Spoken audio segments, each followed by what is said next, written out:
Hello, grand master மல்லிகார்ஜுகுமாரின் அன்பு வணக்கங்கள்.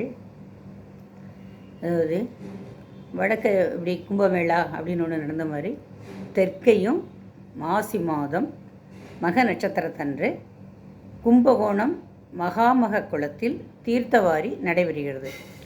அன்று மக்களும் அந்த மகாமக குளத்தில் மூழ்கி எழுகிறார்கள்.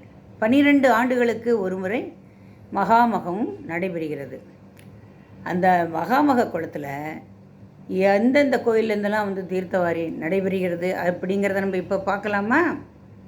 1 காசி விஸ்வநாதர் கோயில், 2 அபிமுகேஸ்வரர், 3 ஆதி கும்பேஸ்வரர் கோயில், 4 நாகேஸ்வரர் கோயில், 5 வானபுரீஸ்வரர் கோயில், 6 தாக்கோட்டை அமிர்தகடேஸ்வரர் கோயில், 7 சோமேஸ்வரர் கோயில், 8 கொட்டையூர் கோட்டீஸ்வரர் கோயில், 9 ஏகாம்பரேஸ்வரர் கோயில், 10 கௌதமேஸ்வரர் கோயில், 11 காளஹஸ்தீஸ்வரர் கோயில், 12 தம்பட்ட விஸ்வநாதர் கோயில். இப்படி இந்த 12 கோயிலேருந்தும் சாமி இங்கே இதில் தீர்த்தமாடி விட்டு செல்வார்கள். இந்த மாசி மாதம் மகாமகத்தன்கு எந்தெந்த சுவாமியெல்லாம் தீர்த்தவாரி நடக்கிறது அப்படிங்கிறத பார்த்தோம்.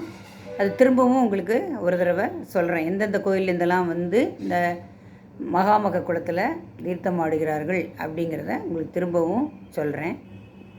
1 காசி விஸ்வநாதர் கோயில், 2 அபிமுகேஸ்வரர் கோயில், 3 ஆதி கும்பேஸ்வரர் கோயில், 4 நாகேஸ்வரர் கோயில், 5 தாக்கோட்டை அமிர்தகடேஸ்வரர் கோயில், 6 சோமேஸ்வரர் கோயில், 7 வானபுரீஸ்வரர் கோயில், 8 கொட்டையூர் கோடீஸ்வரர் கோயில், 9 ஏகாம்பரேஸ்வரர் கோயில், 10 கௌதமேஸ்வரர் கோயில், 11 காளஹஸ்தீஸ்வரர் கோயில், 12 தம்பட்ட விஸ்வநாதர் கோயில். இத்தனை கோயிலேருந்தும் சுவாமியை கொண்டு இந்த குளத்தில் குளிப்பாட்டி எடுத்துகிட்டு போவாங்க. அப்போது மக்களும் எல்லாரும் சேர்ந்து இந்த குளத்தில் குளிப்பாங்க. 12 ஆண்டுகளுக்கு ஒரு முறை மகாமகம்னு ஒன்று நடைபெறும். அப்போது அந்த சமயத்தில் போய் குளிக்கிறது ரொம்ப விசேஷம். சரஸ்வதி, கங்கை, யமுனை, இன்னும் எல்லா நதிகளும் வடக்கேர்ந்து இங்கே வர்றதாக ஐதீகம். இதில் நிறைய கிணறுகள்லாம் இருக்கும். அந்த கிணத்துக்கு அந்த நதிகள்லாம் வந்துடுறது அப்படின்னு சொல்கிறாங்க.